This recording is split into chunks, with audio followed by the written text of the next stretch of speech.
ICC records की series अपना देश अपना कानून यानी स्वदेशी कानून की कड़ी संख्या 11 अच्छे कानून कैसे चुने, how to elect good law में आपका स्वागत है। स्वदेशी कानून सीरीज की चौथी लोक संसद में चर्चा हुई कि अच्छे बुरे कानून कैसे पहचाने। जिस तरह भारत के संविधान में छात्र संसद के बारे में उल्लेख किया गया है, उसी तर्ज पर इस लोक संसद का गठन किया गया और लोगों के विचार सुने गए। इस लोक संसद में बहुत से महानुभावों ने अपने अपने विचार व्यक्त किए। पक्ष और विपक्ष ने अपनी अपनी दलीलें लेकर इसके बारे में विचारों को बताया। तो आइए सुनते हैं।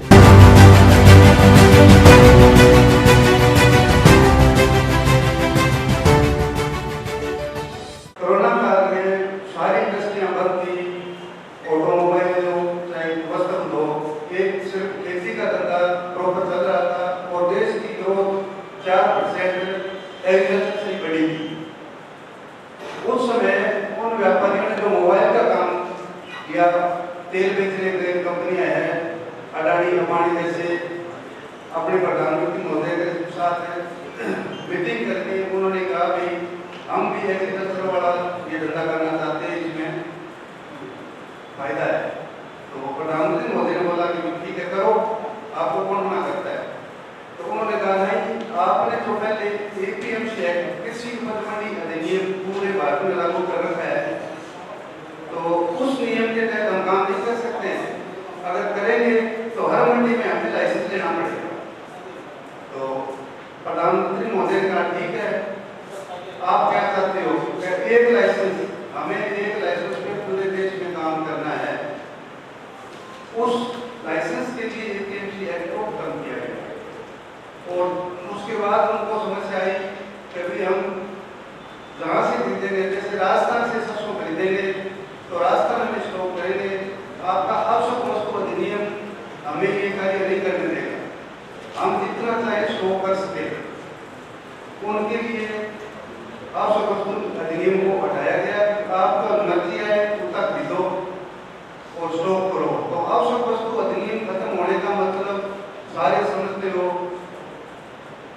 जमाखोरी बढ़ी और अपने तो 65% उत्पादन करता भी वही माल वापस खरीदते, तो उनको 10 रुपये भाव में बेचेंगे।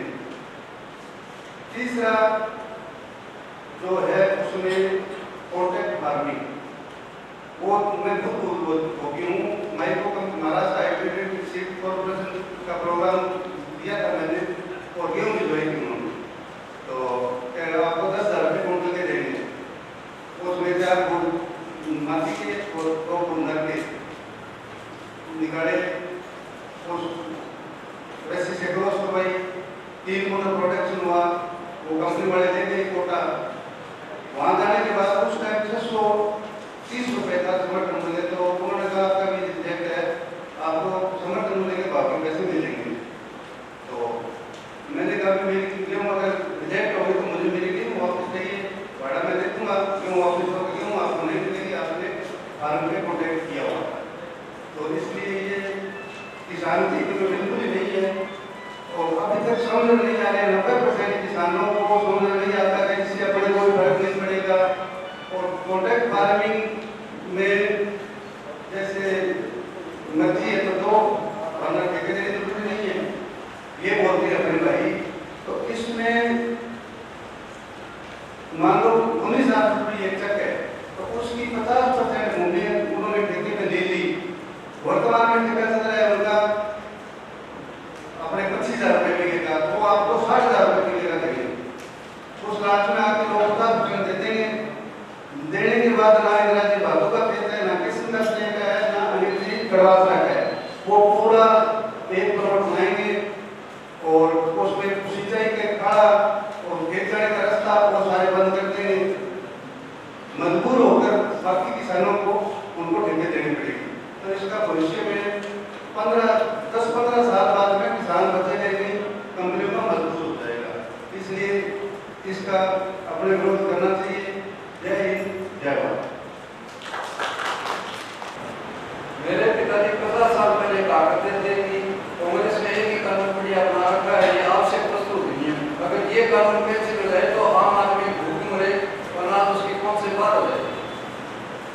यही हालत होगी। आवश्यक वस्तु अधिनियम खत्म होने से अपने देखते हैं आलू 2 रुपये किलो किसान बेचता है, अपने 40-50 तक खरीदते हैं, प्याज ₹2 किलो बेचता है, अपने 100 रुपये तक खरीदते हैं। तो अनाज की वो हालत हो जाएगी, जमीनों पे कंपनियों का कब्जा हो जाएगा। अब इससे निपटे कैसे? सबसे बड़ी समस्या ये है, क्योंकि हम मोदी को लगता है दूसरी बात सुनने को ही जाती। तो मेरा तो यह हो रहा है कि मोदी को तो छेड़ो ही मत, राम राम यार, मोदी जी को कोई मुकाबला जिक्र ही ना करो। अब रहे सवाल प्रकार न्यूट्रल आदमी है, कौन है समझाओ? व्यापारी वर्ग भी खत्म है, मंडी खत्म है, आट खत्म है, बीज खाद पेस्टिसाइड सब खत्म है। ओनली कंपनियां हमें जगह कंपनियां कही हैं, बड़े किसान साफ है, अमेरिका में 1-2% किसान रहे, सब साफ कंपनियों को। तो 1975 में जो आवश्यक वस्तु अधिनियम जो कानून बना था, तो वो कानून ऐसा है, उस कानून से व्यापारी किसान ही नहीं आम आदमी भी प्रभावित होगा। क्योंकि उस कानून के तहत गवर्नमेंट को ये अधिकार है कि वो किसी भी वस्तु को उसकी क्वांटिटी और उसकी एक टाइम लिमिट है, उन दोनों को वो कंट्रोल कर सकती है। लेकिन जब ये आवश्यक वस्तु अधिनियम में बदलाव किया गया है, तो इसके पश्चात किसी भी तरह से कोई भी आदमी कितना भी स्टोर कर सकता है, इवन आलू प्याज भी हो जाए तो 1 lakh litre 2 lakh litre store कर सकता है। बड़े बड़े गोदाम बन चुके हैं। इसलिए ये एक ऐसा कानून है आवश्यक वस्तु अधिनियम, जिससे सब लोग प्रभावित होंगे। और ये एक ऐसी लड़ाई है जो सबको मिलकर लड़नी पड़ेगी। ये न कोई किसान की सिर्फ लड़ाई है, न सिर्फ व्यापारी की लड़ाई है, एक आम आदमी की लड़ाई है। तो इसलिए हमें जागरूक खुद को भी होना पड़ेगा और सबको भी करना पड़ेगा, और ये संघर्ष लंबा चलेगा। और इसके लिए हम सबको हर तरह से इसके लिए प्रयास करेंगे। कुछ लोगों ने इसी बात पे आंदोलन किया, डेमोक्रेसी में आंदोलन करने का सबको हक है, सब अपनी बात कह सकते हैं और आंदोलन भी कर सकते हैं। लेकिन उस आंदोलन को अभी तक कोई उसका एक न्यायोचित अंत नहीं, अपने उसी प्रोसीजर में है। तीसरा, जब विवाद बढ़ा, आंदोलन में कुछ उग्र हुआ, तो ये कोर्ट में पहुंचा विवाद, और देश की सबसे बड़ी अदालत में पहुंचा, यानी कि सुप्रीम कोर्ट में। तो उन्होंने इस कानून के लिए इन्हीं आंदोलनरत लोगों से इसका न्यायिक समाधान करने के लिए एक कमेटी बनाई, और कमेटी में उन लोगों को कहा गया कि कुछ सरकार के प्रतिनिधि होंगे, कुछ आंदोलन करने वाले जो लोग हैं वो अपने प्रतिनिधियों के नाम बताएंगे कोर्ट के अंदर, तो उनके नाम उनके अंदर रख दिए जाए, और 32 दिन में या जो भी टाइम पीरियड है उसमें न्यायालय के समक्ष अपनी रिपोर्ट दे, हम उन दोष की विवेचना करके उसका समाधान सबके हित में करेंगे। तो ये अपना लोकतंत्र की डेमोक्रेसी है। न इसमें कोई कांग्रेस की बात है, न कोई इसमें भाजपा की बात है, इसमें बात है कानून की। ये है स्वदेशी कानून, और इसका जो सबसे बड़ा मोटो है वो है लोकमंच। जैसे आज हम बैठे हैं, ऐसे ही हम एक चुने हुए प्रतिनिधि को दिल्ली भेजते हैं, ऐसे ही एक चुने हुए प्रतिनिधि को जयपुर भेजते हैं, ऐसे ही छोटे से छोटा वार्ड पंच और सरपंच चुनते हैं। उसी प्रकार आज हम बैठे हैं, हर आदमी को मौका नहीं मिलता, लेकिन इस मंच पे आके जैसे मैं आपके बीच में अपना विचार रख रहा हूँ, ऐसे ही विचार रखेंगे, ये सोसाइटी सुनेगी, और उसके ऊपर में विचार का मंथन होगा, और उसके ऊपर में कानून के बारे में एक बड़ा सा कंप्लेंट बनेगा, वो हम भारत सरकार को या राजस्थान सरकार को भेजेंगे। एक दिन ऐसा आएगा, वो सरकार हमारे इस मंच को बिल्कुल अच्छी तरीके से आदर करेगी कि ये लोग जाग चुके हैं और अपना जो विचार है वो हमारे तक भेजा है। इसी प्रकार हम किसान कानून की बात कर रहे हैं। कांग्रेस वाले बोलते हैं 2 आदमियों के देश में हाथ बेच दिया है, और भारतीय जनता पार्टी वाले बोलते हैं कि तुम लोगों ने 70 साल में क्या किया। उसके बाद बीच में बात एक ही है, हम लोग नहीं चाहते हैं। यदि हम अपने इस कानून को जो दिया था, हमारे जो डॉक्टर भीमराव अम्बेडकर साहब थे, उन्होंने एक संविधान बनाया, उसमें हमें अधिकार दिया, वो था वोट। यदि हम जैसे डॉक्टर साहब ने बताया कि सबसे ईमानदार आदमी को नहीं जानते हैं तो फिर कानून के बारे में हमें बात करने का कहाँ पड़ा है। इसी चीज को लेकर जाखड़ साहब ने ये स्वदेशी कानून सोसाइटी बनाई है। इसमें मैं आपको एक विशेष बात मुझे लगी, तब मैं इससे ज्यादा जुड़ा हूँ। साहब की 50 साल उम्र हो गई थी, वानप्रस्थ आश्रम में ये साहब आ गए तो इन्होंने अपना पद था जो वो इच्छा से छोड़ दिया। ये 60 साल सर्विस कर सकते थे, खूब तनख्वाह कमा सकते थे, पैसा कमा सकते थे, लेकिन इनको ज्ञान प्राप्त हुआ कि हमने इस समाज से लिया ही लिया है, देंगे क्या। इसी मकसद के हिसाब से सोसाइटी को खड़ा किया गया है। महावीर प्रसाद जी का बहुत बहुत आभार, जो कि भारतीय फौज में पूर्व सिपाही रहे हैं। और अब सुनते हैं श्री दिलीप जाखड़ जी को, जो कि भारतीय पुलिस सेवा के पूर्व अधिकारी हैं। ईस्ट इंडिया कंपनी के जो जिन कानूनों का इस कॉन्फ्लिक्ट में हवाला है और जिनके आधार पर ये 3 कानून जो खेती और मंडी के कानून बने हैं, जिनका पूरे हिंदुस्तान में विरोध हो रहा है, वो उसी CBC 1908 के आधार पर है जो अंग्रेजों की बनाई हुई।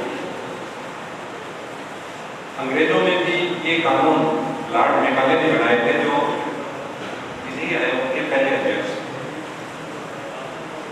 ईस्ट इंडिया कंपनी को इंग्लैंड की रानी एलिजाबेथ ने चार्टर किया था 1600 में, और वो दिन 28 दिसंबर।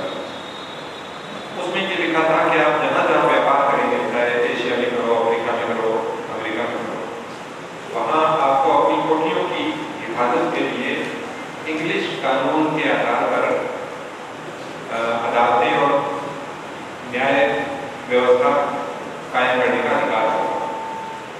स्वाभिमानी देशों ने इस बात को नहीं माना।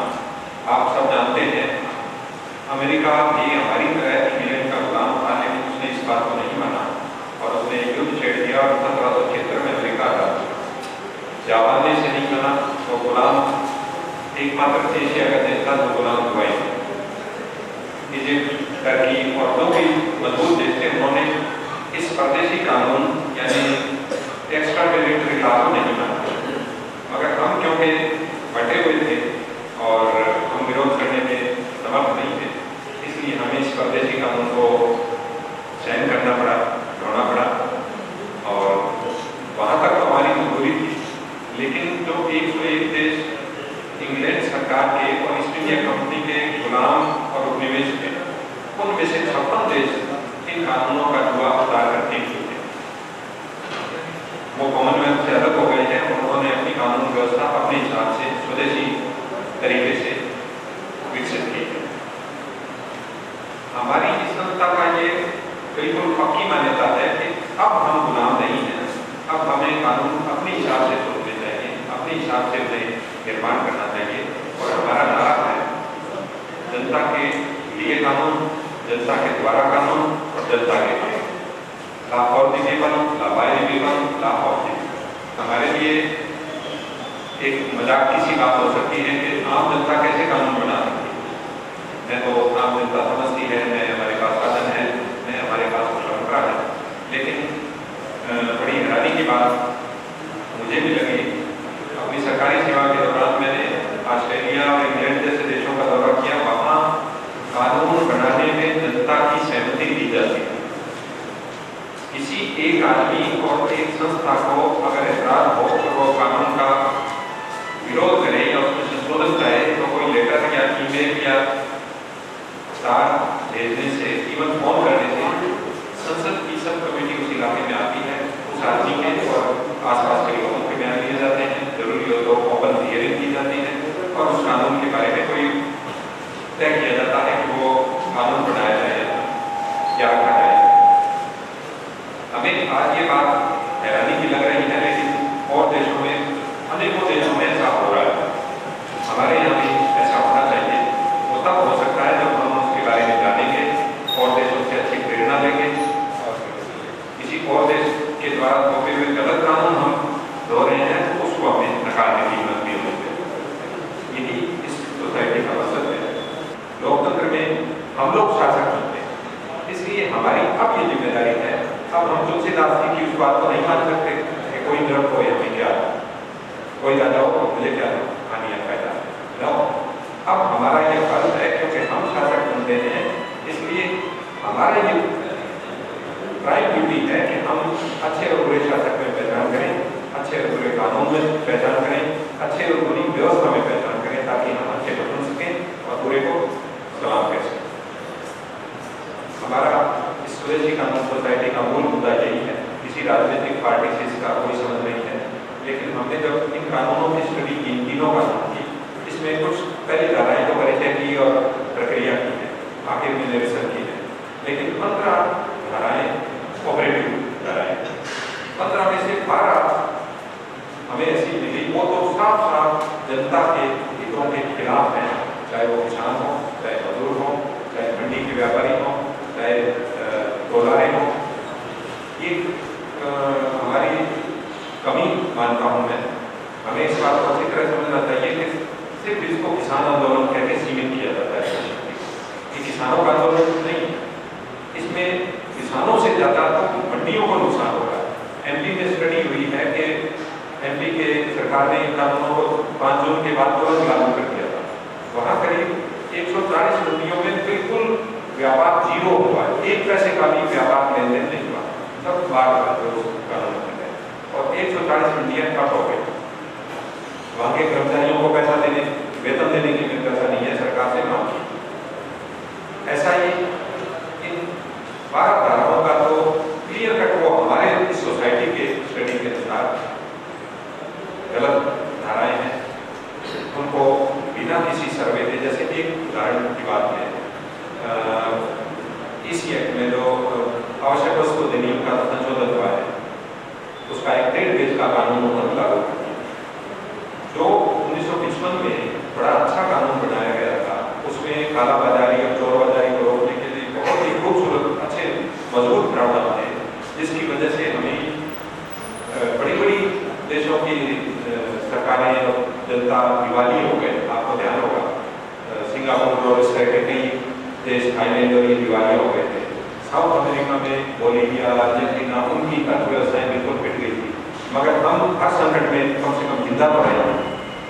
वो उसमें किसी एक का एक प्रावधान था, अब ये बदला है, उसमें बड़ी आसानी से ये कह दिया गया गेहूँ और अनाज और प्याज जो आलू है, उन फसलों में जो पेरिशेबल फसल यानी जो खराब होने योग्य फसल है, उसमें 50% से ज़्यादा कर वृद्धि हो गई और नॉन पेरिशेबल में 100%।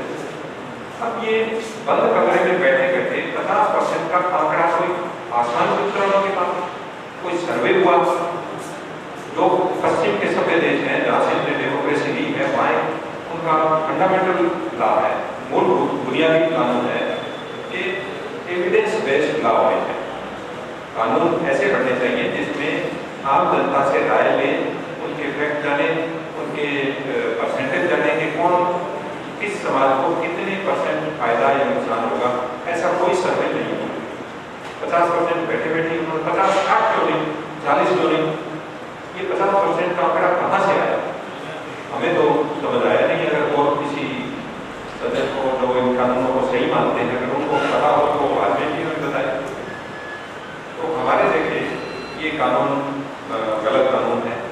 इनको कोरोना जैसी महामारी के दौरान गलत समय का चुनाव करके, अब वो जानबूझ के हुआ है, संयोग से हुआ है, जो महामारी का टाइम था उसमें अध्यादेश के जरिए लागू किया गया है। आप हमारा एक यूट्यूब पर चैनल है अपना देश अपना कानून, उसमें आप कड़ी नंबर 8 देखेंगे। कोई भी ढूंढ सकता है। आजकल जो बड़े लोग हैं उनको हो सकता है यूट्यूब देखना नहीं आता, बच्चों से पूछ लेना, वो सब आराम से बताएंगे। यूट्यूब देखते ही 10 कड़ियाँ हमारी इस कानूनों के बारे में, बस ज़्यादा बड़ी नहीं है, करने की जरूरत नहीं है, 10, 12, 15 मिनट की।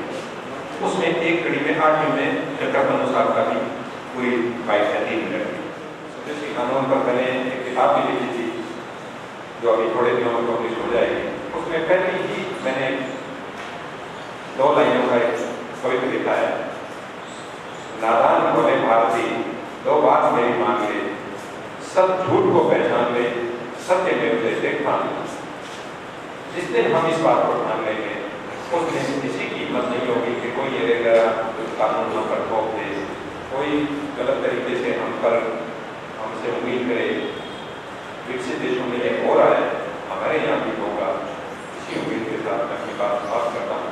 जय हिंद। धन्यवाद दिलीप जी। तो आइए अब सुनते हैं सोसाइटी के संरक्षक श्री जसवंत गोदारा जी को। हमने जब अपने नेता को बुलाया इसके अंदर, आमंत्रण दिया कि आप पधारो और आप अपने विचार बताओ कि ये कानून जो नए बने हैं, 3 कानून, ये क्यों बने, किसके लिए बने और उसमें आपके क्या विचार।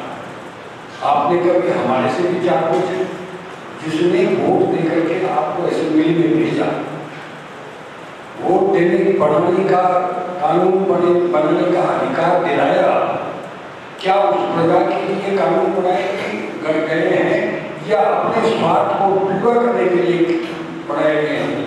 आप आए, पधारे, पंचायत में बैठ कर उस पर विचार करें। लेकिन बड़ा दुख होता है कि हमारे जो MP महोदय भी नहीं पता। ये न्याय व्यवस्था है, अगर राजा न्याय करना लगे तो न्याय कर सकता हो, कानून बनता हो, कहीं लिखना जरूरी नहीं होता, न्याय का संचालन करने की ताकत होनी चाहिए। धन्यवाद जसवंत जी। RCC रिकॉर्ड्स के सभी दर्शकों को कहना चाहूँगा, अगर आपने अभी तक RCC रिकॉर्ड्स के YouTube चैनल को सब्सक्राइब नहीं किया है तो अभी बेल आइकन दबाएं ताकि आपको नई नई सूचनाएं मिलती रहें। धन्यवाद।